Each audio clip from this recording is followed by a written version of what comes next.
शिक्षा मंत्री सतीश द्विवेदी के आवास के बाहर प्रदर्शन, पुलिस ने कई अभ्यर्थियों को हिरासत में लिया। 69,000 शिक्षक भर्ती आरक्षण घोटाले को लेकर लखनऊ के डालीबाग स्थित शिक्षा मंत्री सतीश द्विवेदी के आवास के बाहर अभ्यर्थी प्रदर्शन कर रहे हैं। इस दौरान अभ्यर्थियों की पुलिस से नोकझोंक भी हुई। पुलिस ने कई अभ्यर्थियों को गिरफ्तार भी किया है। मशीनों से नोट गिनते गिनते थक गए अधिकारी, अब तक 291 करोड़ रुपए बरामद, बुलाने पड़े मजदूर। इत्र व कंपाउंड कारोबारी पीयूष जैन के कानपुर स्थित आवास से मिले 181 करोड़ के बाद अब कन्नौज के घर की दीवारें, फर्श, सीलिंग और तहखाने करोड़ों रुपए और सोना चांदी उगल रही हैं। रविवार को तीसरे दिन कन्नौज में महानिदेशालय जीएसटी, इंटेलिजेंस, DGGI और आयकर विभाग की कार्रवाई में करीब 110 करोड़ रुपए नगद और 275 किलो सोना चांदी मिला है। अभी मशीनों से नोटों की गिनती का सिलसिला जारी है। रकम और बढ़ेगी। कर चोरी की आशंका में बुधवार को DGGI की टीमों ने कानपुर में शिखर पान मसाला गणपति ट्रांसपोर्ट के यहाँ छापा मारा था। यहाँ से मिले सुराग के आधार पर गुरुवार को इत्र कारोबारी पीयूष जैन के कानपुर, कन्नौज, गुजरात, मुंबई स्थित घर, फैक्ट्री, ऑफिस, कोल्ड स्टोरेज और पेट्रोल पंप पर भी कार्रवाई शुरू की गई। कानपुर में मिली रकम की गिनती पूरी होने के बाद DGGI की टीम पीयूष को हिरासत में लेकर कन्नौज के छिपट्टी मोहल्ला में स्थित घर पहुंची थी। यहाँ शनिवार को नोटों से भरे 8 बोरे बरामद हुए। तीसरे दिन छिपट्टी में पीयूष जैन के पैतृक मकान, पड़ोस में 2 अन्य मकानों और गोदामों में छापेमारी हुई। पैतृक मकान की दीवारों, फर्श, सीलिंग और तहखाने से 110 करोड़ कैश और 250 किलो चांदी और 25 किलो सोना मिला। सबसे बड़ी रकम पीयूष जैन के बेडरूम में प्लाई और रैक्सीन की बनी शोपीस दीवार के अंदर से मिली है। इसके अलावा सीढ़ियों के अंदर बने होल से भी कुछ रुपए मिले। बरामद रुपयों में 2,500, 100 और 10 के नोट हैं। गुजरात के अहमदाबाद और लखनऊ से आई 2 टीमों ने छानबीन की प्रक्रिया की जानकारी ली। दीवारों को तोड़ने के लिए करीब 10 मजदूर लगाए गए। ये लोग गैस वेल्डिंग, कटर और छेनी हथौड़े से दीवारों और लॉकरों को तोड़ने में जुट रहे। दरवाजों को खोलने के लिए डुप्लीकेट चाबी बनाने के लिए 5 कारीगरों को लगाया गया। अब तक की छानबीन में मिले नोटों के जखीरे की मशीन से गिनती मकान के दूसरे मंजिल पर चल रही है। सोना और चांदी की तौल के लिए देसी तराजू भी लाया गया। DGGI के अधिकारियों ने अभी और कैश मिलने की संभावना जताते हुए सोमवार सुबह तक छानबीन जारी रहने की बात की थी। खबर अयोध्या से है। उत्तर प्रदेश माध्यमिक शिक्षक संघ शर्मा गुट का जनपदीय चुनाव घोषित हो गया है। जिला अध्यक्ष राकेश पांडे ने बताया कि जनपदीय चुनाव श्री राजेंद्र प्रसाद मिश्र, जिला अध्यक्ष सुल्तानपुर, चुनाव अधिकारी से वार्ता के क्रम में जनपद अयोध्या का चुनाव कार्यक्रम घोषित कर दिया गया है। दिनांक 31 दिसंबर 2021 को अंतिम मतदाता सूची का प्रकाशन किया जाएगा। खबर लखनऊ से है। 3 IPS अफसरों के तबादले। आकाश कुलहरी बने DIG fire services Lucknow, Anand Kulkarni बने प्रभारी अपर पुलिस आयुक्त कानपुर कमिश्नरेट, मुनिराज जी बने SP इंटेलिजेंस मुख्यालय। खबर अयोध्या से है। चोर ने मंदिर में चोरी का किया असफल प्रयास। महंत के जागने व शोर मचाने पर स्थानीय लोगों ने दौड़ाकर पकड़ा। टेढ़ी बाजार चौराहे पर स्थित योगेश्वर महादेव मंदिर पर चोरी का प्रयास कर रहा था चोर। स्थानीय लोगों ने पकड़कर सौंपा पुलिस को। औरैया में सपा के प्रचार वाहन में बजने लगा आएंगे फिर योगी ही। सपा नेताओं का आरोप, भाजपा के लोगों ने बजवाया। अज्ञात लोगों के खिलाफ थाने में मारपीट और जबरन गाना बजवाने की तहरीर दी। खबर प्रतापगढ़ से है। लालगंज के नयापुरवा पहुंचे मुख्यमंत्री योगी आदित्यनाथ। हेलीपैड से मंच की ओर रवाना हुए CM। जनपद की 553 करोड़ की विकास योजनाओं का शिलान्यास व लोकार्पण कर रहे योगी। 1 घंटे तक कार्यक्रम में रहे CM। जनसभा के बाद जन विश्वास यात्रा को किया रवाना। अवध केसरी सेना का दूसरे दिन भी बजाज चीनी मिल कुंदरखी चौराहे पर गन्ना मूल्य बकाया भुगतान को लेकर धरना प्रदर्शन जारी। आधा दर्जन थानाध्यक्ष, फोर्स व PAC के साथ मौके पर मौजूद। ADM सदर, CO मनकापुर भी मौके पर मौजूद।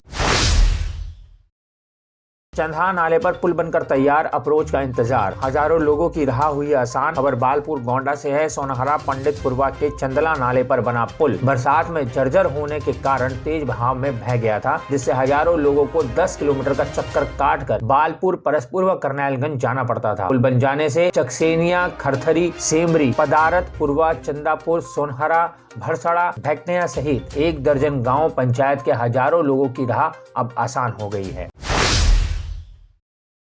खबर लखनऊ से है। उत्तर प्रदेश में कोरोना के 59 नए मरीज मिले। लखनऊ में 12, गाजियाबाद में 16, गौतम बुद्ध नगर में 5, गोंडा में 4, प्रयागराज 3, वाराणसी, झांसी, मेरठ में 2-2, अलीगढ़, उन्नाव और बिजनौर में 2-2 केस। प्रदेश में अब एक्टिव केसों की संख्या 323 हुई। खबर अम्बेडकर नगर से। पूर्व केंद्रीय मंत्री सांसद राधा मोहन का दौरा। जिला कार्यालय पर कार्यकर्ताओं के साथ 11 बजे हुई बैठक। जलालपुर में बीजेपी किसान मोर्चा सम्मेलन में हुए शामिल। खबर इटावा से। तेज रफ्तार कार ने ठेला में मारी टक्कर। गरीब ठेलेदार का हुआ भारी नुकसान। नाराज लोगों ने सड़क पर लगाया जाम। खबर अलीगढ़ से। सरकारी स्कूल में बंद किए आवारा गोवंश। फसल की बर्बादी से परेशान हैं किसान। प्राथमिक स्कूल में 50 से अधिक गोवंश बंद। स्कूल में आए बच्चे और स्टाफ वापस लौटे। लोधा क्षेत्र के जतनपुर चिकवटी का मामला। खबर सीतापुर से है। बाइक सवार 3 बदमाशों ने की लूटपाट। व्यापारी से बदमाशों ने 80,000 रुपए लूटे। मौके पर पहुंची पुलिस जांच पड़ताल में जुड़ी। मोहली कोतवाली क्षेत्र के NH की घटना। खबर संत कबीर नगर से है। बीजेपी नेता संजय चौहान पर फायरिंग। संजय चौहान समेत 2 लोगों को गोली मारी। गंभीर हालत में जिला अस्पताल से मेडिकल रेफर। पूर्व प्रधान पुत्र के बेटे पर फायरिंग का आरोप। दुधारा थाना क्षेत्र के दशावा गांव का मामला। खबर मिर्जापुर से है। घर के बाहर खेल रही बच्ची का हुआ अपहरण। देर रात घर के कुछ दूरी पर मिला बच्ची का शव। मौके पर पहुंची पुलिस। कटरा क्षेत्र के कतवारू का पुरा की घटना। खबर कानपुर से है। कोपरगंज चौराहे के पास भीषण सड़क हादसा। तेज रफ्तार कार ने बाइक सवार को मारी टक्कर। बाइक सवार युवक गंभीर रूप से हुआ घायल। बाइक सवार को उर्सला अस्पताल में कराया गया भर्ती। यूरिया खाद के लिए मचा हाहाकार। किसान परेशान। सहकारी समितियों ने खड़े किए हाथ। खबर बालपुर गोंडा से है। विकास खंड हल्दर मऊ क्षेत्र किसानों के सामने यूरिया खाद का संकट है। एक सप्ताह से किसान सहकारी समितियों के चक्कर काट रहे हैं, लेकिन यूरिया नहीं मिल रहा है। कुछ व्यापारियों ने खाद की कालाबाजारी करने के लिए यूरिया का स्टॉक कर लिया है, जो चोरी छुपके से महंगे रेट में बेच रहे हैं। खबर फिरोजाबाद से है। लगभग 70 वर्ष पुरानी दुकान को माननीय न्यायालय के स्टे के बावजूद भी दबंगों ने तमंचे की नोक पर गिराकर मलबे में तब्दील कर दिया। मामला सिरसागंज के मंडी गेट का है। खबर फर्रुखाबाद से। कासगंज से फर्रुखाबाद आ रही 5389 फर्रुखाबाद कासगंज एक्सप्रेस ट्रेन में लगी आग। ड्राइवर की सूझबूझ से टला बड़ा हादसा। 3 घंटे तक ट्रेन में लगी रही आग। ट्रेन की चौथी बोगी में आग लगी थी। पुलिस, GRP, RPF एवं रेलवे के संबंधित अधिकारी मौके पर मौजूद। आग को बुझा दिया गया। पूरी घटना में किसी प्रकार की कोई जनहानि नहीं हुई है। खबर शामली से है। भाजपा युवा सम्मेलन के प्रोग्राम में भूपेंद्र चौधरी पंचायती राज मंत्री पहुंचे, जहां उन्होंने पार्टी के युवा नेताओं को आने वाले चुनाव में एकजुट होकर एक बार फिर योगी सरकार लाने के लिए गुण सिखाए। उत्तर प्रदेश के उप मुख्यमंत्री केशव प्रसाद मौर्य ने सोमवार को दावा किया कि भारतीय जनता पार्टी 2022 के विधानसभा चुनाव में 2017 के चुनाव की तुलना में बड़ी जीत दर्ज करेगी। भाजपा की जन विश्वास यात्रा में आए उप मुख्यमंत्री मौर्य ने PTI भाषा से कहा कि 2022 के भाजपा की जन विश्वास यात्रा में आए उप मुख्यमंत्री मौर्य ने कहा कि 2022 के विधानसभा चुनाव में भाजपा 60% से अधिक वोटों के साथ 300 से अधिक सीटें जीतेगी। विधानसभा चुनाव में ब्राह्मण मतदाताओं को पार्टी के पक्ष में एकजुट रखने की कोशिशें भाजपा ने तेज कर दी हैं। दिल्ली में प्रदेश के ब्राह्मण नेताओं के साथ बैठक के दौरान ये निर्देश दिए गए। लखनऊ में शहर में स्कूल, अस्पताल व मंदिर के पास आवंटित शराब दुकानों को हटाने की नागरिकों की मांग को शासन ने गंभीरता से लिया है। ऐसी कई शिकायतों को देखते हुए आबकारी विभाग को ऐसी दुकानों का ब्यौरा जुटाने को कहा गया है।